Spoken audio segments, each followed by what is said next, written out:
FN వీక్లీకి స్వాగతం. ముందుగా ముఖ్యాంశాలు. కోనసీమలో సీవీడ్ సాగుకు శ్రీకారం. జూన్ 2వ వారం నుంచి పైలట్ ప్రాజెక్ట్ ప్రారంభం.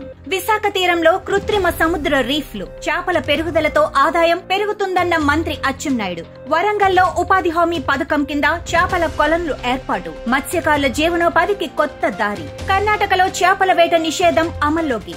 జూన్ 1 నుంచి జూలై 31 వరకు 61 రోజుల నిషేధం. నిబంధనలు ఉల్లంఘిస్తే కఠిన శిక్షలు. భారత సముద్ర ఆహార ఎగుమతుల్లో చారిత్రాత్మక ప్రగతి. 4వ అతిపెద్ద ఎగుమతిదారిగా భారత్. బ్రిటన్ EU కీలక ఒప్పందం. 2038 వరకు EUకి ఫిషింగ్ యాక్సెస్. మత్స్యకారుల కోసం 360 మిలియన్ల యూరోస్ ప్రోత్సాహం. ఇక ప్రధాన వార్తల్లోకి వెళితే ఆంధ్రప్రదేశ్ లో కోనసీమ జిల్లాలోని సముద్రంలో సీవీడ్ ఫార్మింగ్ పై పైలట్ ప్రాజెక్టు మొదలవుతోంది. జూన్ 2వ వారం నుంచి ఇది ప్రారంభం కానుంది. ఫుడ్, ఔషధం, కాస్మెటిక్స్ తయారీలో ఉపయోగపడే సీవీడ్ కు మార్కెట్ డిమాండ్ ఎక్కువగా ఉండటంతో స్థానిక మత్స్యకారులకు ఉపాధి కల్పించాలన్న ఉద్దేశంతో ప్రభుత్వం ఈ ముందడుగు వేసింది. తమిళనాడులోని central marine fisheries research institute సాంకేతిక సహకారంతో మత్స్యశాఖ ఈ ప్రాజెక్టును నడుపుతోంది. 4 ప్రదేశాలను ఎంపిక చేసి సముద్రంలో వెదురు తెప్పలు 3x3 మీటర్లు ఏర్పాటు చేస్తారు. వాటిని రోజు శుభ్రం చేయాలి. ఎందుకంటే సూర్యరశ్మి సీవీడ్ కు అవసరం. కప్పా ఫైకస్, గ్రాసిలేరియా, సాలికోర్నియా, గ్రాసిలేరియా ఎడ్యులిస్ అనే 3 రకాల సీవీడ్లను పెంచుతారు. మొదటిగా 25 మత్స్యకారులకు 10 శాఖ ఉద్యోగులకు ట్రైనింగ్ ఇస్తారు. ఇవి పరిశ్రమల అవసరాలకు ఉపయోగపడటమే కాకుండా ఆక్వా రంగంలో సీడ్ సప్లిమెంట్ లో కూడా వాడవచ్చు. విశాఖపట్నంలో సముద్ర జీవ వైవిధ్యం అభివృద్ది కోసం మరో కీలక అడుగు పడింది. జాలారి ఎండాడలో ఆర్టిఫిషియల్ రీఫ్స్ ప్రాజెక్టును మంత్రి అచ్చెన్నాయుడు ప్రారంభించారు. మొదటి దశలో ఉత్తరాంధ్ర తీరంలో 22 కృత్రిమ సముద్ర రీఫ్ యూనిట్లు ఏర్పాటు చేస్తారు. ఇవి చేపలకు సహజ నివాసాలుగా మారి చేపల పెరుగుదలతో మత్స్యకారుల ఆదాయం పెరుగుతుంది. ప్రభుత్వం మత్స్యకారులను ఎంతో ప్రాధాన్యతగా చూస్తుందన్నారు మంత్రి. 634 మెకనైజ్డ్ బోట్లకు ట్రాన్స్పాండర్లు 100% సబ్సిడీతో పంపిణీ చేశారు. ఇవి సముద్రంలో బోట్లను ట్రాక్ చేయడంలో, తుఫానుల సమయంలో సురక్షితంగా ఉండటంలో సహాయపడతాయి. రాబోయే రోజుల్లో జీపీఎస్లు, ఎకో సౌండర్స్, నౌకలు, మోటార్లు, వలలు అన్ని సబ్సిడీతో ఇవ్వనున్నట్లు తెలిపారు. ఇంకా పెండింగ్ లో ఉన్న డీజిల్ సబ్సిడీలు, ఎక్స్గ్రేషియా చెల్లింపులు త్వరగా పరిష్కరిస్తామని హామీ ఇచ్చారు. చిత్తూరు జిల్లా నారాయణవనం మండలంలోని అరుణా నదిలో చేపలు పెద్ద ఎత్తున చనిపోవడంతో స్థానికులు తీవ్ర ఆందోళన వ్యక్తం చేస్తున్నారు. గ్రామస్తుల ప్రకారం ఓ స్థానిక వైసీపీ నేత తన భూమిని లీజుకిచ్చి ట్యాంకర్లతో ఫార్మా కంపెనీ వ్యర్థాలను అక్కడ పారబోస్తున్నారు. వర్షాకాలంలో ఇవి స్థానిక నదిలోకి చేరి భారీ నష్టం కలిగించే ప్రమాదముందని చెబుతున్నారు. ఎంపీడీఓ గ్రామానికి వచ్చి చూసి వెళ్లినా ఇప్పటి వరకు ఎటువంటి చర్యలు తీసుకోకపోవడంతో గ్రామస్తులు ఆగ్రహంతో ఉన్నారు. ఈ ఘటనపై జిల్లా అధికారులు తక్షణం స్పందించాలని, వ్యర్థాల నిర్వహణపై కఠిన చర్యలు తీసుకోవాలని ప్రజలు డిమాండ్ చేస్తున్నారు. నదిని కాపాడాలంటే కాలుష్యాన్ని తక్షణమే ఆపాలని గ్రామస్తులు కోరుతున్నారు. విశాఖపట్నంలోని ఆర్కే బీచ్ తీరం వద్ద మత్స్యశాఖ ఆధ్వర్యంలో తొలిసారిగా సముద్రపు నాచు సాగు సీవీడ్ విజయవంతమైంది. తమిళనాడు నుంచి తెచ్చిన విత్తనాలతో మొత్తం 50 యూనిట్లలో సాగు చేపట్టగా థాన్ ఫౌండేషన్ మహిళల పర్యవేక్షణలో సాగు జరిగింది. ఫలితంగా మొదటి పంటగా 2 టన్నుల దిగుబడి వచ్చింది. ప్రస్తుతం 2వ పంటకు ఏర్పాట్లు జరుపుతున్నారు. సముద్రపు నాచు ధర కిలోకు సుమారుగా 21,000 విశాఖలో పండించిన నాచుకు 25,000 ఇవ్వాలని మత్స్యశాఖ జేడీ పి లక్ష్మణరావు చెబుతున్నారు. ఈ నాచులో పోషకాలు ఎక్కువగా ఉండటంతో జపాన్, కొరియా వంటి దేశాల్లో వినియోగం అధికంగా ఉంటుంది. అలాగే ఔషధ తయారీకి కూడా ఇది ఉపయోగపడుతుంది. ఈ ప్రయోగం విజయవంతమైతే తీర ప్రాంతం అంతా నాచు సాగు పెంపకం చేపడతామని తెలిపారు. వరంగల్లో వలసలు తగ్గించేందుకు, గ్రామీణ ఉపాధిని పెంచేందుకు కేంద్రం ఉపాధి హామీ పథకంతో మరో మంచి కార్యక్రమానికి శ్రీకారం చుట్టింది. మత్స్యకారుల జీవనోపాధి మెరుగుపడేలా గ్రామాల్లో చెరువుల ఒడ్డుల్లో ఫిష్ పాండ్లు, చేపల కొలన్లు నిర్మిస్తున్నారు. ఇప్పటికే 10 మండలాల్లోని 174 పంచాయతీల్లో పని ప్రారంభమైందని అధికారులు తెలిపారు. మొత్తం 127 ఫిష్ పాండ్లు నిర్మించాలన్న లక్ష్యంతో 1.77 కోట్ల రూపాయల బడ్జెట్ కేటాయించారు. ఒక్క ఫిష్ పాండ్ నిర్మాణానికే 3,310 పని దినాలు, ఒక్కరోజు కూలీకి 266 వేతనం దక్కేలా ఏర్పాట్లు చేశారు. చెరువుల పరిమాణం ఆధారంగా పెద్ద చెరువులకు 4 చిన్న కుంటలకు 1 పాండు చొప్పున నిర్మిస్తున్నారు. ఒక్కోదానికి సుమారు 10 లక్షల వరకు ఖర్చు చేస్తున్నారు. వర్షాకాలంలో చెరువు నీరు కొలంలోకి చేరకుండా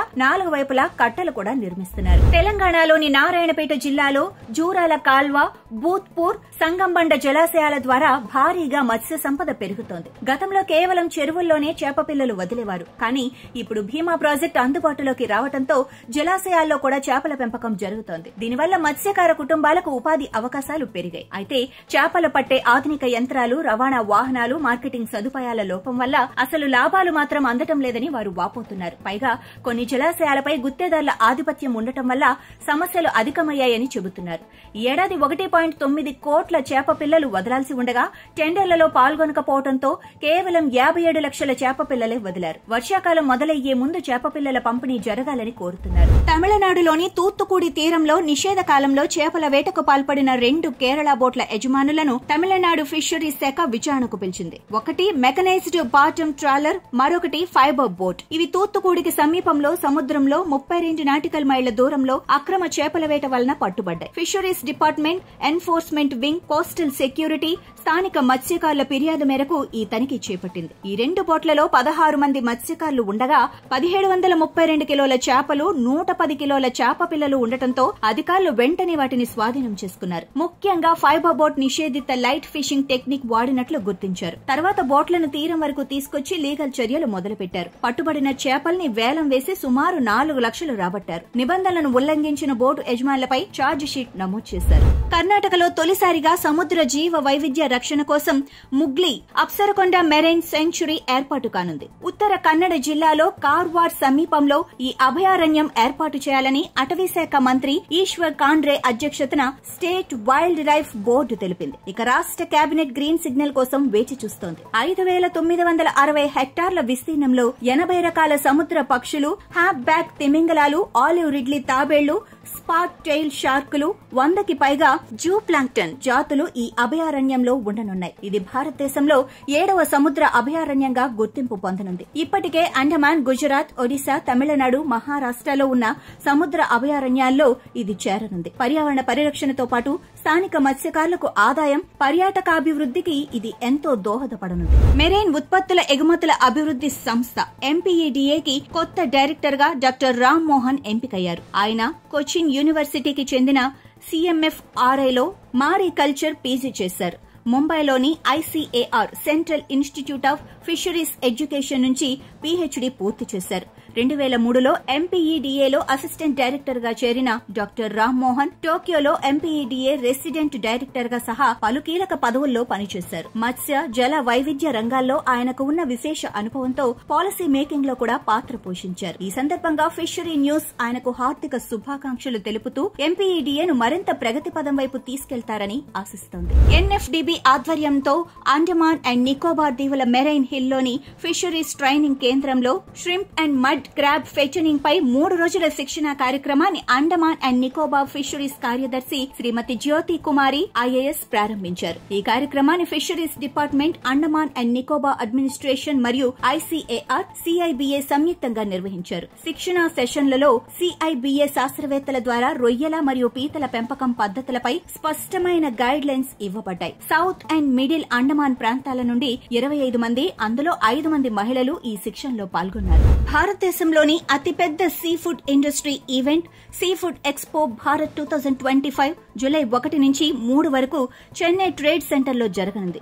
ఈ 3 రోజుల ప్రదర్శనలో ఆక్వాకల్చర్ మరియు సీ ఫుడ్ ప్రాసెసింగ్ రంగాల్లో తాజా ఆవిష్కరణలు ప్రదర్శించబడనున్నాయి. ఈ కార్యక్రమం పరిశ్రమలో ప్రముఖ ఎగుమతిదారులతో నేరుగా సంబంధాలు ఏర్పరచుకునే అవకాశాన్ని కల్పిస్తుంది. అంతేకాక B2B సమావేశాలు, నిపుణుల సెషన్ల ద్వారా పాల్గొనే వారికి మార్కెట్ ట్రెండ్స్ పై అవగాహన పెరుగుతుంది. ఈవెంట్ లో పాల్గొనాలనుకునే వారు మే 31, 2025 లోపు seafoodexpobharat.com లో ముందస్తు రిజిస్ట్రేషన్ చేయాల్సి ఉంది. సీ ఫుడ్ పరిశ్రమలో తాజా పరిజ్ఞానం, సాంకేతికతలు మరియు వ్యాపార అవకాశాలను అన్వేషించేందుకు ఇది ఒక ప్రముఖ వేదికగా నిలవనుంది. కర్ణాటకలో చేపల నిల్వలను, సముద్ర జీవ వైవిధ్యాన్ని కాపాడేందుకు జూన్ 1 నుంచి జూలై 31 వరకు 61 రోజుల పాటు మెకనైజ్డ్ బోట్లు 10 HPకి పైగా ఇంజిన్ ఉన్న పడవలకు వేట నిషేధం అమల్లోకి వస్తుంది. నిబంధనలు ఉల్లంఘిస్తే చేస్తే డీజిల్ సబ్సిడీ రద్దు చేస్తామని, చట్టపరమైన చర్యలు తీసుకుంటామని కర్ణాటక మత్స్యశాఖ జాయింట్ డైరెక్టర్ తెలిపారు. 2024-25లో రాష్ట్రంలో చేపల ఉత్పత్తి 28% తగ్గింది. అధిక వేట, లైట్ల వాడకం,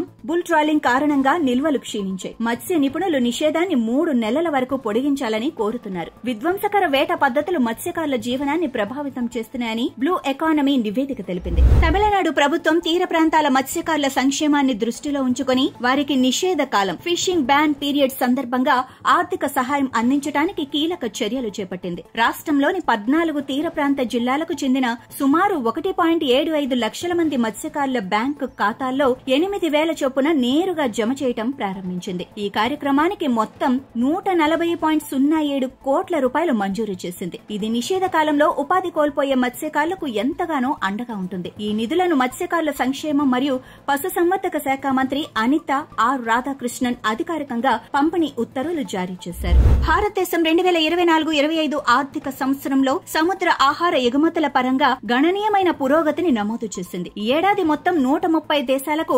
1.685 మిలియన్ టన్నుల సముద్ర ఆహారాన్ని భారత్ ఎగుమతి చేసింది. దీంతో దేశం ప్రపంచంలో 4వ అతిపెద్ద ఎగుమతిదారిగా అవతరించింది. 2014-15లో 1.051 మిలియన్ టన్నులు 105 దేశాలకు మాత్రమే ఎగుమతి చేసిన భారత్ ఇప్పటి వరకు ప్రాముఖ్యమైన వృద్ధిని సాధించింది. ఈ కాలంలో ఎగుమతుల విలువ కూడా $5.4 బిలియన్ల నుండి $7.2 బిలియన్లకు పెరిగింది. అధికారుల ప్రకారం ఈ వృద్ధికి మెరుగైన ఆక్వాకల్చర్ విధానాలు, కోల్డ్ చైన్ సదుపాయాలు మరియు నాణ్యతా ప్రమాణాలు కఠినంగా అనుసరించడమే ప్రధాన కారణాలు. అంతేకాకుండా మార్కెట్ల వైవిధ్యీకరణ ద్వారా కొత్త అవకాశాలు ఏర్పడటంతో పాటు గ్లోబల్ మార్కెట్లో ఉన్న ప్రమాదాలను సమర్థవంతంగా ఎదుర్కొంటున్నారు. ప్రపంచ సముద్ర ఆహార ఎగుమతులలో చైనా మొదటి స్థానంలో ఉండగా నార్వే మరియు వియత్నాం తర్వాత స్థానాల్లో ఉన్నాయి. యునైటెడ్ కింగ్డమ్ మరియు యూరోపియన్ యూనియన్ EU మధ్య సంబంధాల్లో కీలక మలుపుగా నిలిచే గణనీయమైన ఒప్పందం కుదిరింది. తాజా ఒప్పందం ప్రకారం EUకి బ్రిటిష్ జలాల్లో ఫిషింగ్ హక్కులు జూన్ 2038 వరకు పొడిగించబడ్డాయి. ఈ ఒప్పందం ద్వారా బ్రిటన్ మత్స్య పరిశ్రమకు లాభం చేకూరనుందని ప్రధాని సర్ కేర్ స్టార్మర్ పేర్కొన్నారు. ప్రత్యేకంగా UK జలాల్లో పట్టుకున్న చేపలను ఇకపై వెటర్నరీ తనిఖీలు లేకుండానే EU మార్కెట్లో విక్రయించేందుకు అనుమతించడం ద్వారా బ్రెక్సిట్ తర్వాత ఏర్పడిన అడ్డంకిని తొలగించినట్లు ఆయన తెలిపారు. బ్రిటన్ ఫిషింగ్ నౌకాదళాన్ని ఆధునీకరించడానికి మరియు ఫిషింగ్ కమ్యూనిటీలకు మద్దతు ఇవ్వడానికి ప్రభుత్వం €360 మిలియన్ల నిధిని కేటాయించింది. ఈ ఒప్పందం ద్వారా బ్రిటన్, యూరప్ సంబంధాల్లో స్థిరత్వం నెలకొని వ్యాపార పరంగా కొత్త అవకాశాలు తెరుచుకోనున్నాయని విశ్లేషకులు అభిప్రాయపడుతున్నారు. ఇంతటితో FN వీక్లీ సమాప్తం. Follow fishery news Telugu for more updates.